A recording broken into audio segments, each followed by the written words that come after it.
نبی پاک صلی اللہ علیہ وسلم نے کہا لا رہبانیت فی الاسلام، میرے اسلام میں رہبانیت کا کوئی حصہ نہیں. ایک آدمی جا کے صرف مسجد میں بیٹھ جائے، حقوق سارے چھوڑ دے، بال بچوں کو بھول جائے، اسلام اس کی حوصلہ افزائی نہیں کرتا، حوصلہ شکنی کرتا ہے.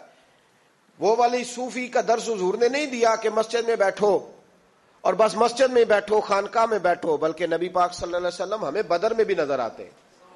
حضور خود جنگ کا لباس پہن کر ہمیں احد میں دکھائی دیتے ہیں.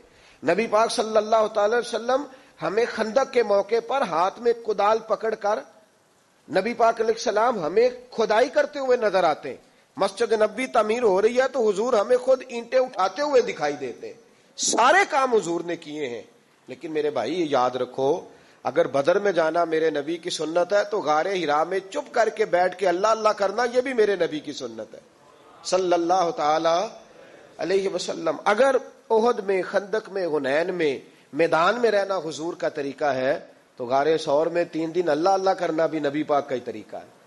اگر سارا دن تبلیغ کرنا حضور کا طریقہ مبارکہ ہے تو ساری رات مصلی پہ کھڑے رہنا. اور صحیح مسلم میں حضرت عائشہ فرماتی ہے کہ قدموں پہ ورم آ جانا یہ بھی تو میرے نبی کا طریقہ ہے نا. تو میرے بھائی اس کو کون اپنائے گا؟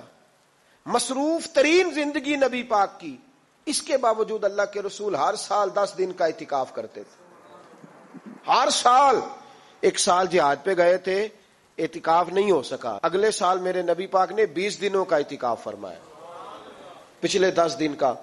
میں نے ایک بزرگ کی تعریف کی، ایک اپنے بڑے پیارے میرے محبت والے دوست ہیں، ان کے سامنے میں نے کہا یار یہ بندہ بڑا 4 سال اعتکاف کرتا ہے. تو انہوں نے ترجمہ کر دیا میری بات کا، تھوڑی سی تشریح کر دی. کہنے لگے ماشاءاللہ فارغ ہو گئے، اب بچوں کی شادی ہو گئی، اب فارغ ہیں. تو میں نے کہا کہ آپ یہ کہنا چاہتے ہیں کہ جو فارغ ہوتا ہے وہ اعتکاف کرتا ہے؟ آپ یہ کہنا چاہ رہے ہیں؟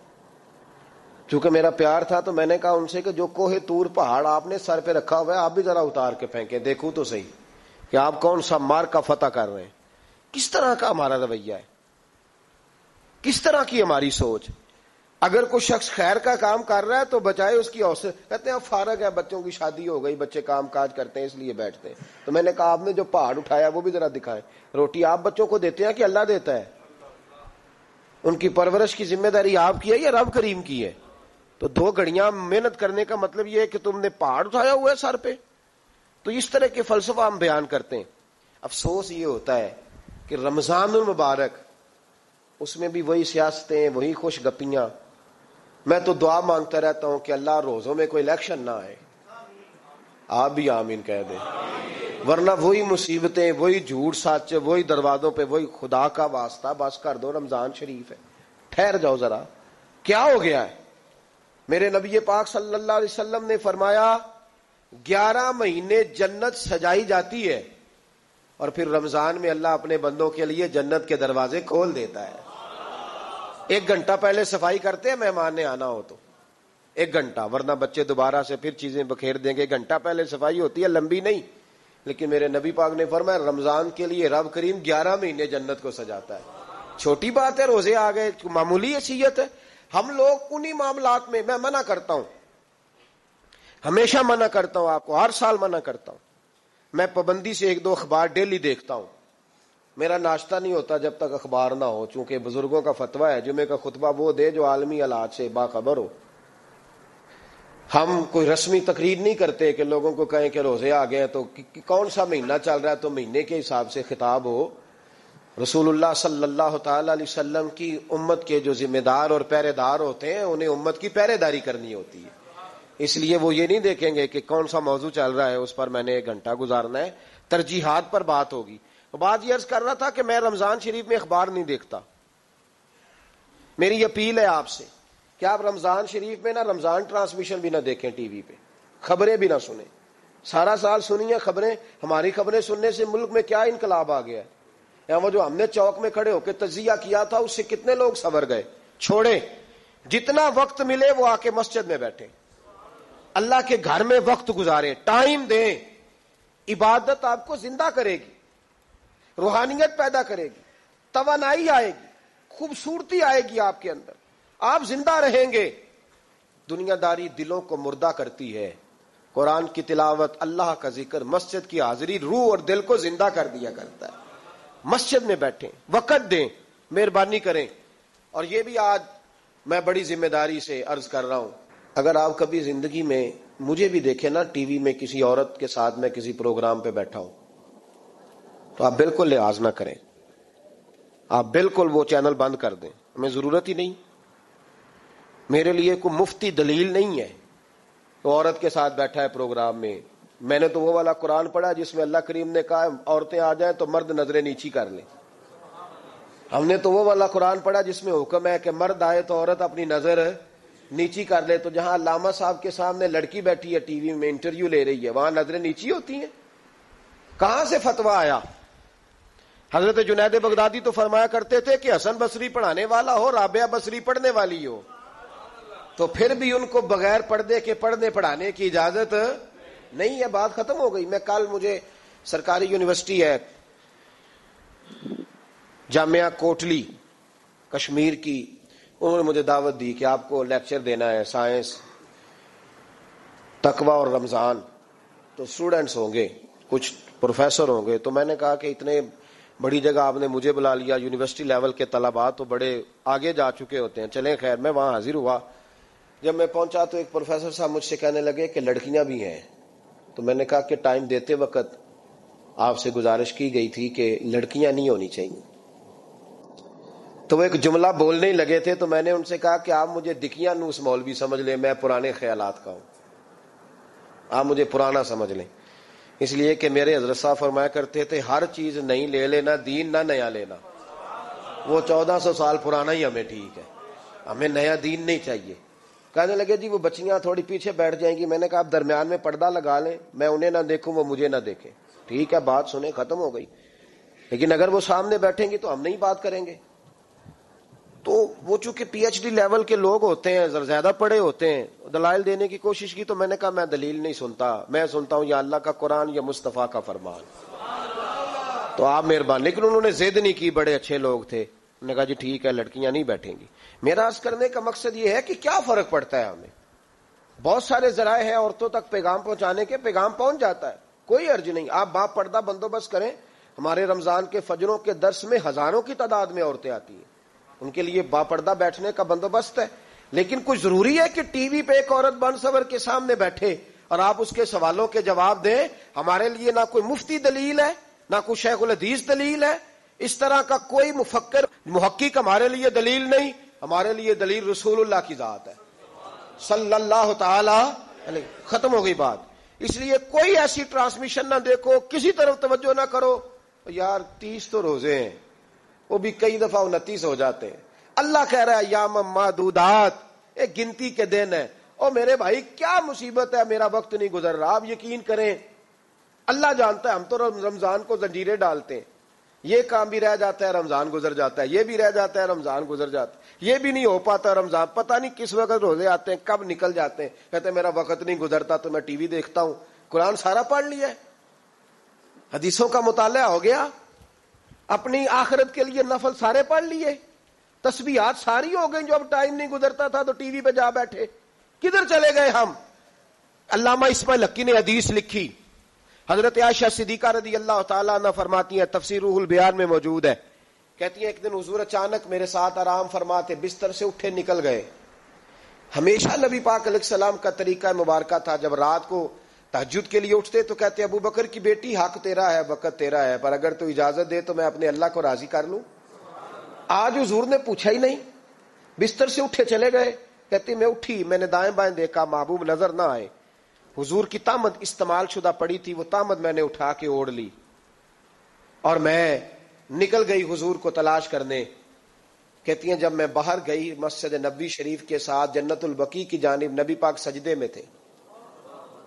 کہتی ہے میں گئی, تھوڑی دیر کھڑی ہوئی, حضور نے آہٹ سنی تو پوچھا تو کون ہے؟ میں نے کہا میں عائشہ ہوں. تو محبوب نے فرمایا یہ عائشہ کون ہے؟ میں نے کہا یا رسول اللہ میں آپ کی زوجہ. فرمایا زوجہ کیا ہوتی ہے؟ یا رسول اللہ میں ابو بکر کی بیٹی. تو نبی پاک نے فرمایا یہ ابو بکر کون ہے؟ حضرت عائشہ کہتی ہیں میرا کلیجہ پھٹنے کو آیا, میں وہاں سے پریشان حال واپس آئی. جب میں گئی تھی تب بھی ہلکی ہلکی بارش تھی، واپس لوٹی تو پھر بھی ہلکے ہلکے قطرے بارش کے گر رہے تھے. میں آ کے ہامتی کامتی بیٹھ گئی. تھوڑی دیر گزری تو نبی پاک تشریف لے آئے. تو حضور صلی اللہ تعالی علیہ وسلم نے مجھے پریشان دیکھا تو کہا عائشہ کیا ہوا؟ کہ حضور آج وہ ہوا ہے جو کبھی نہیں ہوا. یا رسول اللہ میں پریشان ہو گئی ہوں. حضور عجیب بات ہے، میں گئی ہوں، آپ نے پوچھا کون ہے تو میں نے کہا میں عائشہ. کا عائشہ کون؟ آپ کی زوجہ. فرمایا زوجہ کون؟ ابو بکر کی بیٹی. کا ابو بکر کون؟ اور پھر حضور میں گئی ہوں تو میرے کپڑے بھیگ گئے، آپ آئے ہیں تو کپڑے خشک ہیں، سمجھ نہیں آئی. تو لفظ سنو حدیث کے. نبی پاک نے فرمایا عائشہ لی مع اللہ وقت، میرا اپنے اللہ کے ساتھ ایک وقت ہوتا ہے. کس کے ساتھ؟ آج میرا دوستوں کے ساتھ وقت ہے، آج میرا گھومنے کا وقت ہے، آج میرا خوش گپیوں کا وقت ہے، آج میرا سیاحت کا وقت ہے، آج میرا پکنک کا وقت ہے. میرے نبی پاک نے فرمایا لی مع اللہ وقت، عائشہ میرا اپنے اللہ کے ساتھ، میرا اپنے اللہ کے ساتھ ایک وقت ہوتا ہے.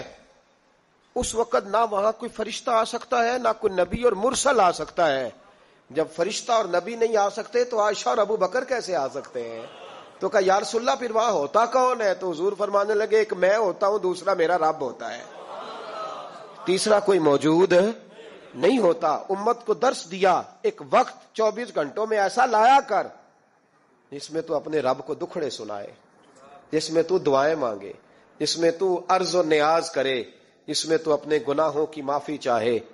اعلیٰ حضرت کے والد گرامی سے کسی نے پوچھا مولانا نقی علی خان صاحب سے کہ حضرت جی فرعون 500 سال ہی حکومت کر گیا، 500 سال ہی حکومت کر گیا، اللہ کا مقابلہ کرنے والا پکا کافر بے ایمان.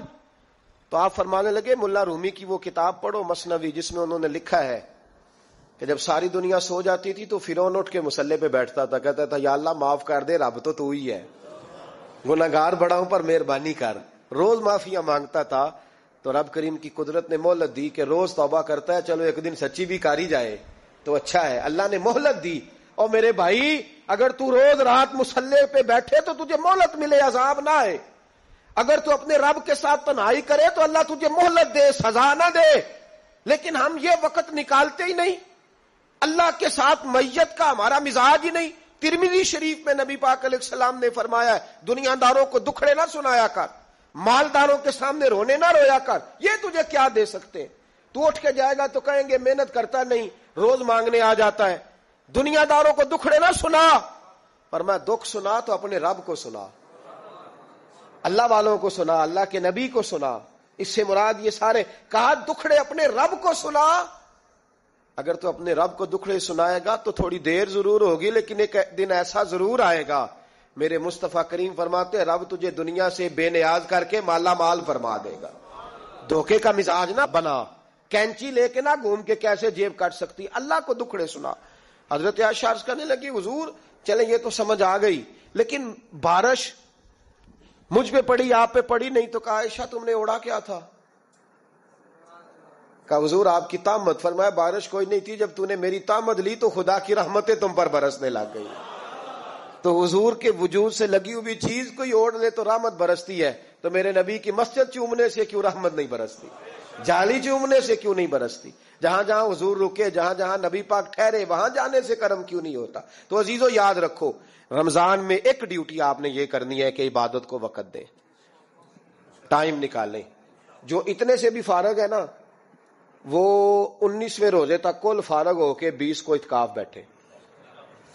زندگی میں ایک دفعہ اعتکاف تو ویسے بڑا ضروری ہے. ہمارے بزرگوں نے لکھا ضروری ہے ایک بندہ اعتکاف کر لے زندگی میں ایک دفعہ، ہر سال کرے تو سنت ادا ہوگی. ویسے سنت مؤکدہ الکفایہ ہے، بستی میں اگر کوئی بھی نہ بیٹھے گا تو سارے گناہگار ہوں گے. ہم انشاءاللہ اس مسجد میں اس سال اجتماعی اعتکاف کریں گے. میں نے یہ پروگرام بنایا ہے کہ لوگ اعتکاف تو بیٹھتے ہیں لیکن نہ بیچاروں کو قرآن مجید پڑھنا آتا ہے، نہ نماز وضو غسل کے مسائل آتے ہیں، نہ انہیں پتہ ہے کہ رات عبادت کیسے کرنی ہے. تو میں نے یہ ارادہ کیا اس سال، میں نے معافی لیا ہاتھ باندھ کے. میں نے کہا یار سارا سال میں پورے ملک میں گھومتا ہوں، اس سال رمضان میں میرا ارادہ ہے میں صرف اپنے شہر میں رہوں، میں کہیں نہ جاؤں، تاکہ جو جہاں سے بھی چل کے آئے اسے فون نہ کرنا پڑے، میں اسے مل جاؤں ویسے ہی. تو میں انشاءاللہ تعالی یہیں رہوں گا، اور رمضان کی 10 راتیں میں اپنے اعتکاف والوں کے ساتھ گزاروں گا انشاءاللہ تعالی۔